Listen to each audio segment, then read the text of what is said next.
Hello London, good evening! Oh, it's so good to see so many beautiful faces. My name is Abby McCarthy, I am the host of the Eras podcast, and I've been invited down to do our first live version. Can I get a woo? Woo! Very, very excited to be doing it here at Rough Trade East, and it's a big one. One of my favourite artists. So, can I get a huge round of applause as we welcome to the Eras podcast, Remi Wolf!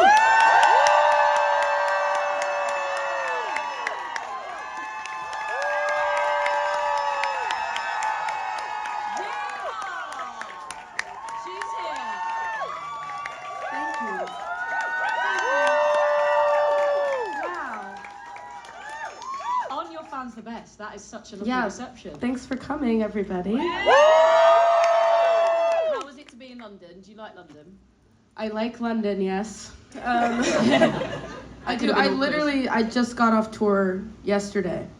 So I'm scrambled eggs a little bit, but it's good. It's good. I feel good to be here. Yes. Yeah. And we're very excited to be talking about your new album in just a bit. Let's start at the beginning though with a younger Remi Wolf who wasn't doing music but was competing in the Junior Olympics, zooming down those slopes. Yeah, that's true. Yeah. So, yeah, I was a junior Olympic athlete for a while, from like when I was 8 to about 16, 17. And yeah, essentially I was just like a ski racer. I don't know if you guys do that out here. Do you do that? Okay. Yeah. Lots of confused faces.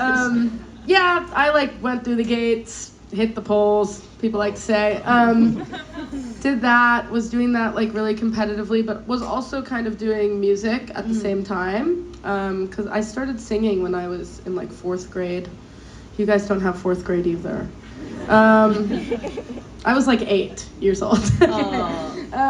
Yeah, and then I was kind of doing them both simultaneously, singing and performing a little less intensely as the racing, obviously, but yeah, eventually I made the switch over. And were your family supportive of that, the kind of move from sport to more music? Yeah, they were very supportive of me. They were like, they pushed me pretty hard in like everything that I did. So kind of as soon as I stopped racing and started really focusing on singing, and I kind of realized I used to busk around when I was like 15, 16, and I would go to like main streets in different cities in the Bay Area, which is where I grew up.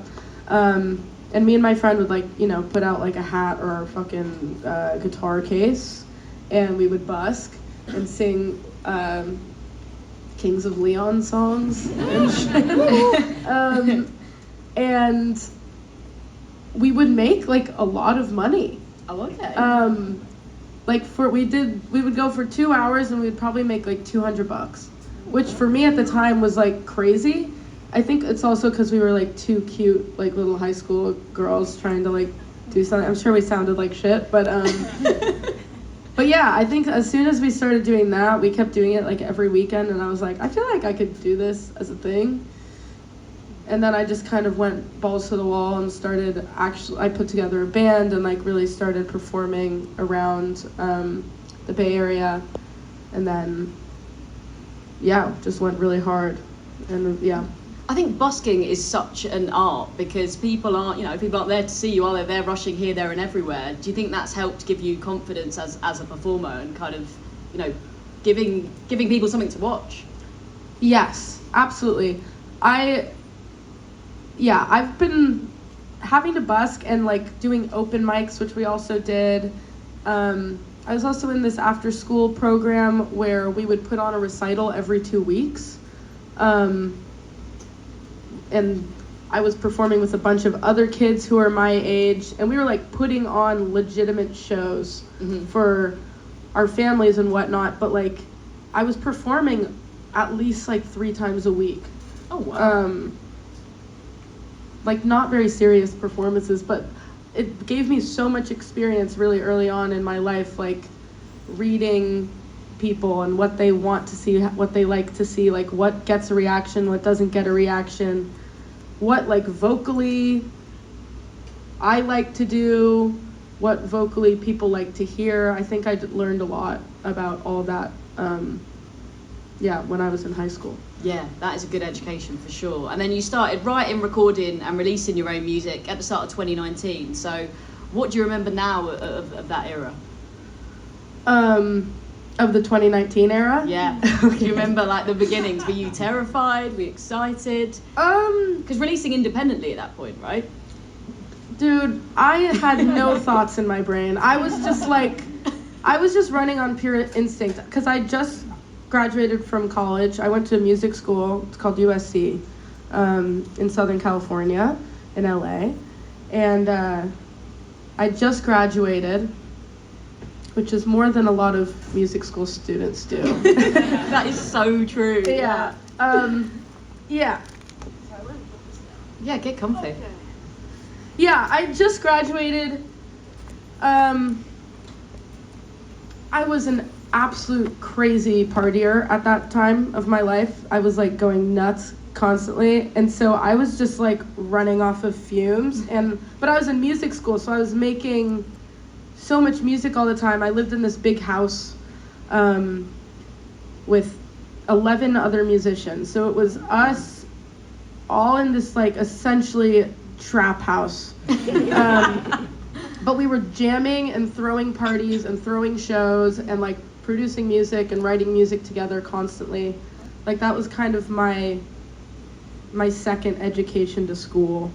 Because I don't know, music school is it's good, but it teaches you a lot about like the reality, like theoretical parts of music and stuff, but actually doing it with my friends was kind of really what taught me how to collaborate and how to like communicate with other people, and also how to like make friends, which is a huge part of my job as well. Absolutely. Music is networking, really, isn't it? That's how you kind of find collaborators and stuff. So who were some of the people in this house with you? Okay. My friend Liz, who you guys know from my song Liz. I lived with her. I lived with my drummer Connor, who's not here, but if you guys have seen my shows, he plays drums. My friend Danny, who plays trumpet for me sometimes. My friend Cole Preston, who's in this band called The Wallows. I don't know if you guys know that. Who else lived with me? It was my friend Julian. We wrote a bunch of songs together. He wrote, what did he write with me? If you guys know my song Sally, he wrote that song with me. Yeah. What a house this is, by the way. It was a crazy house. Oh, my percussion player, Zev, he lived with me. So many people came in and out of this house, and we all still work together. They're all still like my best friends. So that was a really fun experience. But yeah, anyway, back to the original question, which was 2019. Essentially, as I was leaving this house and like preparing to, graduate, I started just like hustling crazy and trying to like get out there and meet people outside of the USC community and like really kind of get into like the LA songwriting scene, which I was able to like kind of do pretty quickly, because we used to throw parties and people used to come to the parties, and I would meet so many random like songwriters and musicians at these parties. So I was kind of able to like wiggle my way into writing songs for other people, which I really quickly figured out that I hated. And I figured out that I wanted to actually write for myself mainly, which I already knew, but I had to, dip my toes. And so, yeah, I was doing that, and then my main collaborator now, Jared Solomon, who was actually one of my busking mates back in high school. I've known him since I was 15. He came through to LA on a tour, and he was also just had no idea what he was doing with his life, and he like stayed in my house, and we set up like a mini studio in my room, and we wrote we wrote a bunch of songs. I think the first song we wrote together was Sauce. Yeah. And Guy also came out of one of those writing sessions, but essentially like I hadn't seen him in 5 years, and then he came back, and immediately we were like, okay, I think we need to like keep writing together because it felt good. It's really hard to find like a, you know, like a kismet, chemistry filled relationship in general, but musical relationship, they're really precious. And I think we both knew that and leaned really heavily into it. And essentially for all of 2018, we were just writing together, writing a bunch of music. And then I think in January of 2019, we released Guy. And then that kind of just snowballed. Yeah. And then it felt like you hugely burst onto the scene. Photo ID obviously was all over TikTok. Yeah. Disco Man, what a song, honestly. Those two releases really introduced your sound to a lot of people. Yeah. Do you think that was the turning point? Did it feel like that for you, where you were like, actually, music is something that I can genuinely see as my path now? I think I already felt that. I think I felt that it was my path for like a really long time. I think it was just a matter of when, but I don't know, by the time that Photo ID came out, and it was right at the beginning of the pandemic, and that was really confusing, obviously, for all of us. But it was, I didn't even know what TikTok was. I truly had no clue what it was, and then I remember my manager calling me and being like, your song has like 1 billion listens or like reposts on TikTok. And I was like, cool. That sounds crazy. I was like, that's weird. I have no idea what TikTok is. And it was specifically in TikTok in China, which is a completely different platform. But then I think those videos ended up making their way into what we now call TikTok. Yeah, I think I was kind of numb a bit, and at that point, I mean, I think, yeah, what happened was Photo ID hit, and then we were like, all right, we're gonna make an album now. And I essentially took 6 months in COVID and just was literally by myself with Jared every day. And like lost my mind a little bit, but we made an album, which is Juno. Yeah. Yeah. So that, yeah. Does that answer the question? Yeah. Obviously, you're about to get into your new album, but when you reflect back on Juno, how would you kind of summarize that time? What are your memories of it? Yeah. I think it was an amazing time. It was the most chaotic time of my entire life. Like, I don't even know how I got through it, to be honest, because I made the album and released it in 6 months, and I don't know if you guys have seen any of my videos, but I made a video to every song. And after the album was released as well, I went on tour for 2 years, and that was fucking nuts. So many highs, so many lows, so much laughter and joy, and so many tears, and like brutal, coming of age bullshit.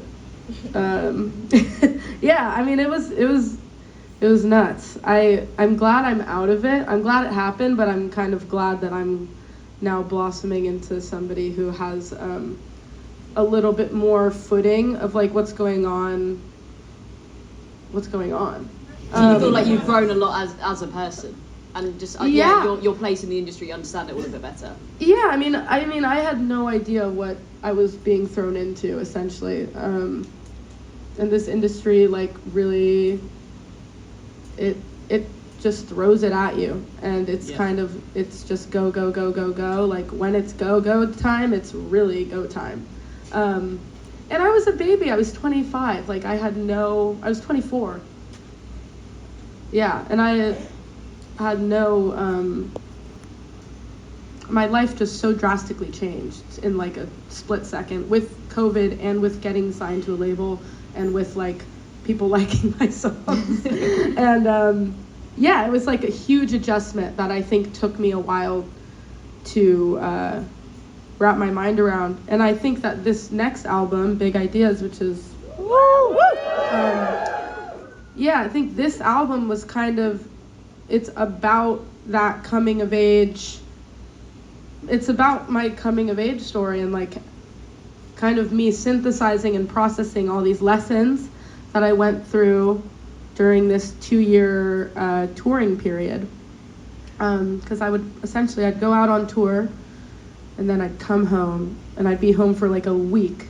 And in that week I'd write like 10 songs and then I'd leave again. I think in 2022, from the end of 2021 to the end of 2022, I went on 11 tours. And Wow. I think I played like 168 shows or something, which is a lot. That is so nuts. Yeah. You must have been like, where am I some of the time? Yeah, I didn't know. I didn't know. You're like, hello, let's not say the place. Yeah, and that kind of like state of being in constant like fight or flight kind of confusion, it stirred up a lot of feelings, and it made for a lot of insane stories. Like I just did so much shit. Like Alone in Miami, I don't know if you guys have heard that song, but that song is just like straight out of like travel mania. I literally flew from London, and I had been here for a month, flew from London to Miami, and had this like 5-day insane escapade at Art Basel, and that song wrote itself. It's literally what I did in Miami, and I wrote exactly that down. But that was so cool about writing this album, is that I was able to process all these like insane psychotic experiences and actually put them down on paper and document them into like these little like time capsules, like these like weird time capsules of like of experiences that I couldn't possibly like get the feeling. I couldn't relay that feeling to you unless I put it in a song, or unless I like, yeah, I mean, I can't really do anything else, so put it in a song. Yeah. Yeah. And a great collection of songs, obviously a highly anticipated second album, which the fans are starving for. I've been very, very lucky that I've got to listen to the album in advance to do this interview, and we've got to make an announcement. It's a Remi Wolf summer, everybody. Obviously, there's a lot of talk about, you know, the difficult second album. Your debut did so well. Uh-huh. Did you feel the pressure making this, or like you say, was it actually just kind of a bit easier? You're just letting out the things that you've learned over the last couple of years. I mean, making this album was a lot easier than making my first album. I think I thrive kind of in that I write all my songs, so it's so stream of consciousness. A lot of people go into the studio and they'll have their song that they already like wrote in their house and shit, and then they'll bring it in and they'll produce it out like that. But I kind of work opposite. Like I write it as we're producing and as we're kind of forming the identity. And because of that, it comes out really, really quickly. Like we'll have essentially like 80% of the song done within the first 3 hours or something, because it's just like the song and the sonic identity of the song are being birthed simultaneously.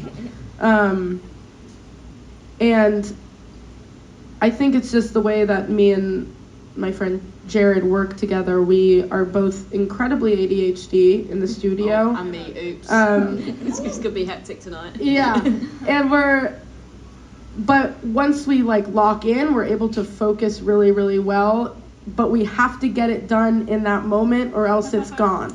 Oh, totally. Essentially, and because of that, we are able to kind of like really keep each other focused and go, and we just do it really fast so that we can like capture what we're feeling, because everything is so fucking fleeting and crazy and our minds are just going everywhere.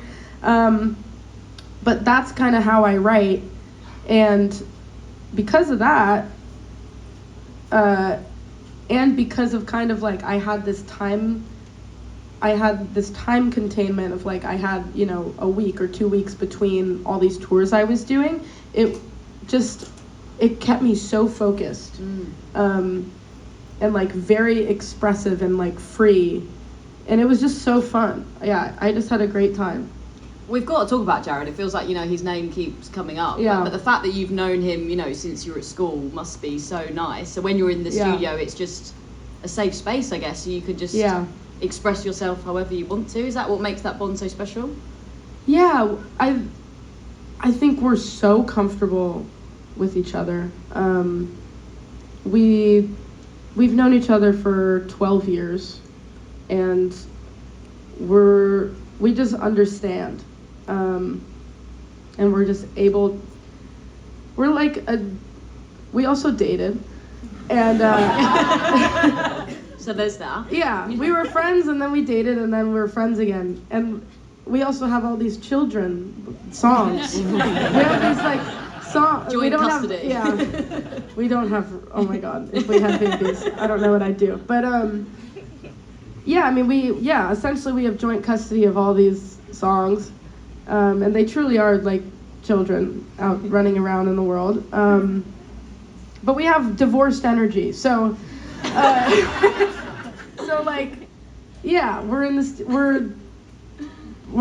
studio and we're getting along, and then we're fighting, and then we're getting along, and then we're fighting, and none of it matters because we know each other so well, and we know that we like, you know, love each other forever, and because of like that flow and the ease of it, we're able to just like fucking just be ourselves to like a T, and like get on each other's nerves, and then sometimes like that feeds into the song, you know, and you know, it's like a tension and a release type of vibe. Woo! Not that sexy. But this album's been more collaborative than previously. There's some other new names I was noticing in the song credits and stuff. So talk to us about the dream team that made this. The dream team. It's such a dream team. Yeah, it honestly came together really organically. So the album came together in 4 separate chunks. The first chunk I wrote with my friend Jack DeMeo, who was playing guitar for me in my band at the time, and then my friend Ethan Gruska, who wrote and produced Street You Live On with me, if you guys know that song. So we started a bunch of songs together. I knew them both as well. I know them both really well also, which made that really, really fun.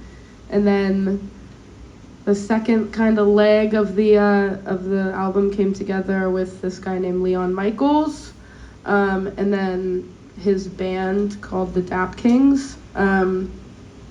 And we were working in New York. We made Motorcycle together, and we made Just the Start together.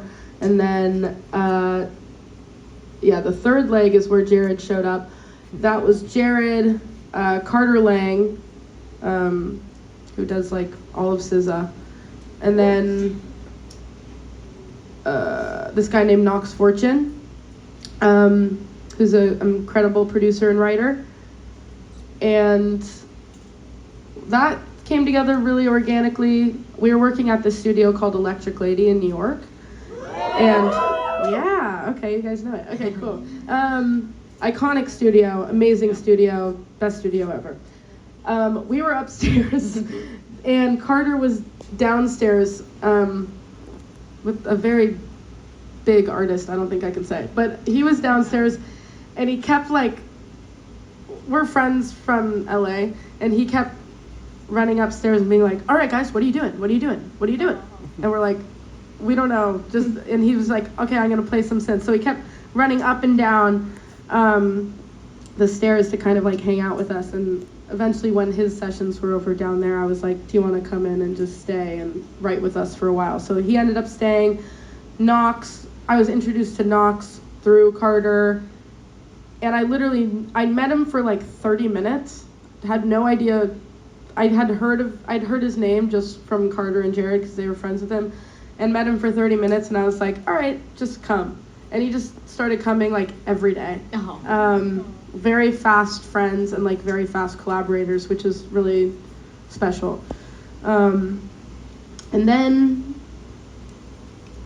then we went to LA for a little bit and wrote a couple more songs there, and that was with the Carter, Knox, and Jared and me team that we had assembled in New York, and then we Ninja Turtled it out in LA. So yeah, that's how it all kind of came together.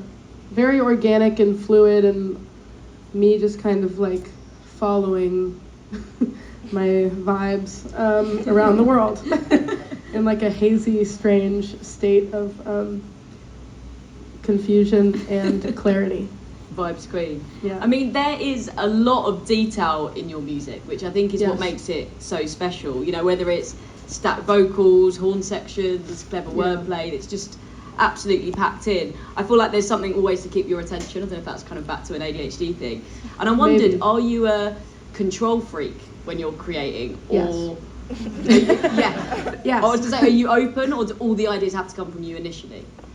They don't all have to come from me initially, but I have to approve them. and I have to like be in the room. I don't really let people work on my music if I'm not there, which is not standard either. Like, yeah, I think I kind of drive people crazy with it a little bit. Like certain producers, I think wish they could work on stuff without me there, but I'm just like, no. I need to be there for the whole thing, the whole process. I really like being incredibly involved. I have to be, or else I feel like it's not me anymore. So you don't even feel connected. Yeah, I need to feel like very connected to it. And if it's gonna go down, if it's gonna fail, it's gonna fail because I failed. Yeah. And not somebody else. Like, I need to make all the decisions, or at least give them all a thumbs up in person. Yeah. So I am pretty controlling. Yeah, love that.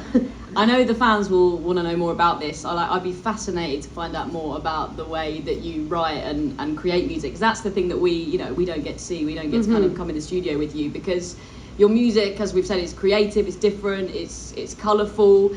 It doesn't follow that traditional pop song formula. It takes loads of different twists and turns. So how does that work? Like, set the scene in those studio days. Okay. We go in. It's a good start. Some artists don't even do that. I honestly don't even know. We go in, normally an instrument gets played, and there's like a chord progression or something that I like, or we're just like jamming on for a while. If that one doesn't work, we play another one until I find like a melody or just any sort of spark. And I mean, pretty much once we find like a spark, which I don't know how to explain to you how that happens. I think it's just energy. I don't know. Once that happens, then it's like kind of like, all right, it's like here we go, and I'll riff and sing for a while, and I'll normally sing into my voice notes, and normally the best melodies are in the first minute of that exploration. Sometimes there'll be one that's like 10 minutes in, but I typically like to trust the first like minute or two, and those are the melodies that are typically the strongest for me, because that's just like completely uninhibited. You're just like, it's just what you hear. It's like what your body wants to do before it starts thinking too hard. So I typically do that. I don't know, we'll put some drums in there. It's so different for each song, but we'll start kind of building layers from the bottom up, and I will like very quickly get in a lyrical zone and just like I'll just do that for 30 minutes, and then the lyrics are normally done. In 30 minutes? Yeah. I love that. I write really quickly because I don't want to think. No, you're right though. Your lyrics are kind of like a stream of consciousness, almost how you talk to your mate. So it is just let that out. Yeah, it's a stream of consciousness, and it's also just like I'm trying to capture. I'm not an artist that like focuses on concept or like. I'm not trying to make a whole song focused on one idea. Sure. I'm just trying to express any idea that is related to what I feel like the energy of the song is, and the energy of the day, and what I'm thinking about that day, which is, I mean, we don't walk around having one thought going through our head all day long. I mean, sometimes I guess maybe we do, but yeah, I just kind of let my brain run wild. And obviously there's a craft to it as well. Like, I'm not just like dumping and I'm like, but I'm like, I'm letting my subconscious speak. And I really am just trying to be a vehicle to my subconscious saying what it needs to say, and not second guessing that, and just trusting myself that it's going to be to my liking, or that people are gonna somehow understand any aspect of it, or even if they don't, that's like fine with me, because I know that it was like true. Yeah. So authenticity is what matters to you the most. Yeah. Yeah. And let's talk about the album title, Big Ideas. Yeah. When did that come to you? So that's a lyric in one of my songs that you guys haven't heard yet, but it's called Kangaroo, the song. And I was getting into a relationship at the time, a new relationship. Or no, actually no, I was already in the relationship. I had been for a while. Yes. And I think we were reaching this point where we were past the honeymoon phase, essentially. And I kind of wrote this song. It's kind of like a, sometimes when you're in this thing, and like the person who the truth you don't have blinders on anymore. It's like you're coming to terms with the fact that this is another person, and they also have flaws. That's what this song is about. And this phrase, big ideas of me, the phrase in the song is like, I'm talking my big ideas. I'm talking about big shit, and we're talking about it together, and then there's like, we're clashing. That's where that phrase came from, and then, I don't know, I just thought it was a good album title. It is pretty epic, isn't it? Big Ideas. Yeah. Let's dig into some of the tracks on the album then. Cinderella was obviously the first single. This thing, it's amazing, isn't it? It's just a burst of joy. It's so amazing. Nice. Thank you. The whistle, the horn section. Oh yeah. It's giving bop, you know. Did you feel that this was the best way to introduce this new era? Yeah. I love every song on the album. I think any song could have done it. But obviously Cinderella is like, it's a really feel good track, and I feel like my music historically has had kind of that feel-good energy, so I thought it was like a good transition into a new era of music. Because it's like, you know, it's like a little, it has horns, it's all live instruments, it's like a little elevated, and but it still has like the funk that I always try to bring to shit. Yeah, me and the boys in the hotel lobby. I literally have been singing that everywhere since it came out. Yeah. You definitely have a bit of a knack for writing earworms. Is that something that's always been quite natural to you? I guess. Yeah. I guess so. I don't know. How do you think your lyrical style has evolved over the years? My lyrical style. I mean, like I said before, I'm truly, it's like, I feel like I don't really have any say over it. It's just like, I am singing words, I'm letting my subconscious like literally write words on the page.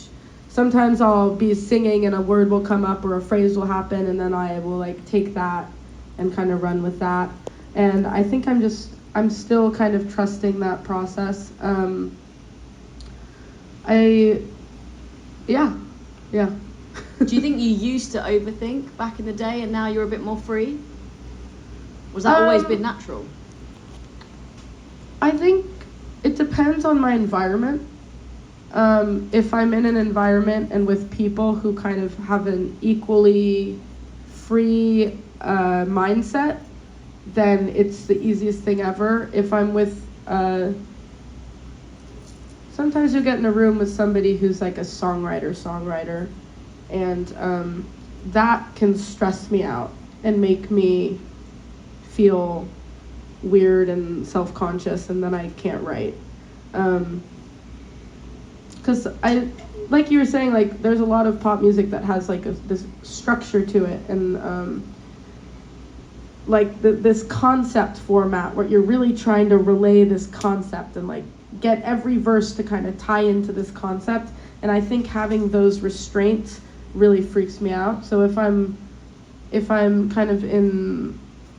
a room with that energy going on, I'm like, oh my god, I need to like off myself right now. But yeah. Also, a fun fact about Cinderella. Yes. The keyboard played on it. Yeah. Is Stevie Wonder's. Yes. Yeah. How cool is that? It is. It's Stevie Wonder's Rhodes from the 70s that they now have in Studio B in Electric Lady. And it's like the best sounding Rhodes you'll ever hear in your life. It's so sick. That's amazing. And there's quite a 60s and 70s vibe to the album. It's got a kind of nostalgic energy. How did you actually achieve that? Do you think you were maybe influenced by the studio, by the surroundings? Yeah, I think, this album there's kind of a lot of throwbacky energy. I mean, I think it had a lot to do with the gear that we were using. We pulled a lot of synths from the 80s, a lot of keys, Rhodes, whirlies from like the 60s and 70s. I mean, a lot of brass, horns, and that just kind of, nobody uses horns anymore, so I feel like we kind of associate them with some old shit. Some people do, but yeah, I think we surrounded ourselves with just vintage gear. And also, I mainly worked in kind of these bigger studios like Electric Lady in New York, Conway in LA, Diamond Mine in New York as well. And there's such a palpable like energy in the walls at these studios that I can't really explain, but I just remember the first time I walked into Electric Lady, I had like goosebumps for 30 minutes walking through. Because there's just so much history, there's so much music that's been made there. And yeah, just being in just in those walls, just kind of, you just feel so inspired and just like riled up. And they just have great engineers, great instruments, great gear, lovely people just like facilitating my artistry and my creativity, and that's like all I ever really need and could ask for, and it made the process like so amazing. Did you record in like an old-fashioned way, like to tape and stuff? Some of the songs, yeah, we recorded Motorcycle straight to tape, and those were like, we also did one take for Motorcycle. So like the band recorded all together, one take, 2 tape. So we can't really, you can edit, but like it's difficult to. And then we recorded my vocal 1 take, and then we layered my harmonies on top of that, pretty much 1 take, and then called it a day. And then we literally didn't touch that song from that day, which I thought was a cool vibe. That's so cool, yeah. Yeah.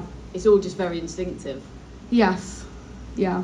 Next you released Toro and Alone Yes. in Miami, which we've spoken about a little bit. And I feel like that was such a strong move, putting them out together, but also it shows, you can't put Remi Wolf in a box musically. It kind of shows the variety sonically on the album as well. Yeah. Yeah, because you got Toro, which is like still kind of this like funky bop, and then Miami, which is more like acoustic 90s rock, kind of Liz Phair inspired, if you will. Yeah, I put those 2 songs together because, like I was saying before, or in Toro, in the pre-chorus, I say, fly to Miami in the morning, you better make this one count. And like the story of Toro leads exactly, I mean, it just leads right into Miami. And that's actually what happened. Like the story of Toro happened, then I flew to Miami, and then Miami happened, and then so they felt like very sister songs in that way, or like fraternal twins, I like to call them. So that's why those were released together. The Crypto Bros line, like properly made me laugh. Is that like, it feels like you were really bringing to life real characters? Oh my god, yes. Yeah, I don't know if you guys know what Art Basel is. Have you guys heard of that? Yes, okay. It's this like art festival, and that's why I went to Miami. I was there to go to a Playboy party, which I only ended up going to for like 30 minutes. But essentially, for some reason this year, I think it's because NFTs had just like had their huge boom, and I was just everywhere I looked, there was a man talking about crypto to his friend, and I went to get sushi by myself, and I sat next to this couple, and it was only us in the restaurant, and essentially we were like eating sushi and drinking whiskey, and they were just telling me all about crypto and like all the really famous NFT guys that they were hanging out with. And I was like, I was letting them rock on it because I had no idea what the fuck crypto, I don't know how it works. And it was also just like insane and entertaining. Also material. I bet you're like, yep, keep going. Yeah. But yeah, essentially there was just a bunch of crypto bros and like a bunch of cocaine all around, and it was just insane. Miami's really strange, especially during Art Basel. But yeah, I'm glad it made you laugh. What is the wildest party you've been to? I guess the art scene is probably kind of is up there, but yeah, what would you say is like the wildest one over the years? The wildest party? Yeah, because that's what we want to know, isn't it? Let's be honest. Oh god. This is where you're like, what can I say? Yeah, I like don't know what I can say. Fuck. Ooh, wildest party.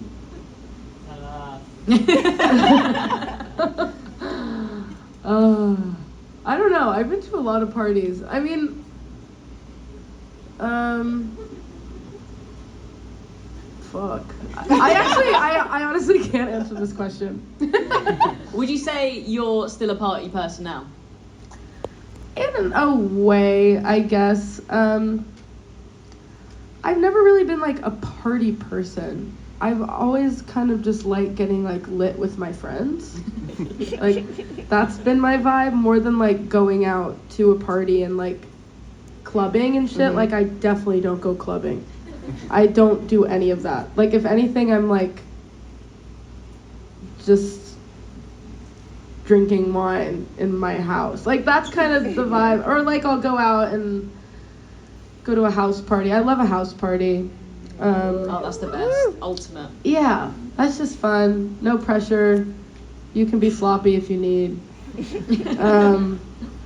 Get yourself an Uber after. Yeah, I don't know. I guess I am, but not in a traditional sense. I wanted to pick out one more track on the album that I just really connected with, which is Soup. It made me feel, quite emotional. Is it about being there for someone when they're not feeling great? That's sort of how I read into it anyway. Yeah, Soup, which I don't think you guys have heard because it's not out, but I released a teaser of it the other day. But it's essentially about really wanting to be there for somebody, and kind of not being able to do it because of your own personal hurdles and like trauma, essentially. Like you want to give yourself to this person and make them feel good and special and held, but you like are so wrapped up in fear of getting hurt or abandoned, whatever the fuck it is, and not being able to do that, but wanting to so bad. Mm-hmm. Yeah. You're going to perform in just a bit, I am. and you are one of the greatest performers I've seen in recent years. Like, you just have such an infectious energy, and I love those shows that you go to where you can just, fully forget about things for a bit and be in the moment. And you must be really proud of yourself that your shows are that release for people. Yeah, I hope it is a release. It's definitely a release for me because I just go so nuts. Today I won't be going as nuts, but I will. I don't know if you guys have seen my shows, but I kind of just go really crazy. Yeah. Did any of you guys go to the Olivia Rodrigo shows? Okay, cool. Hell yeah, those were fun. And Paramore. Oh, Paramore. No yeah. shit.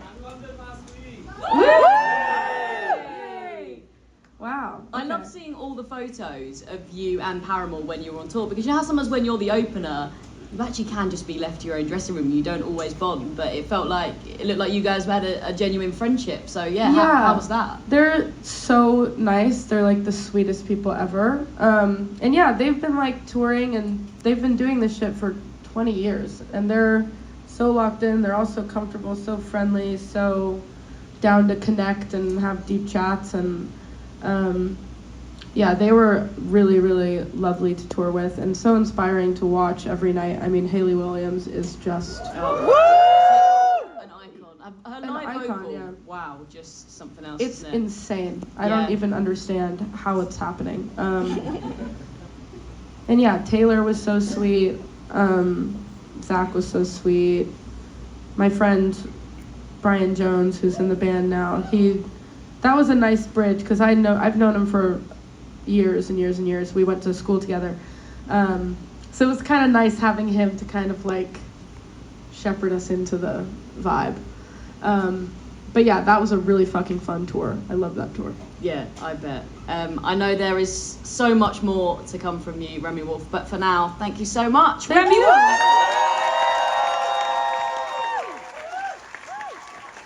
Thank you so much, everyone. I'm going to come and join you for Remi's performance in just a bit. Thank you so much.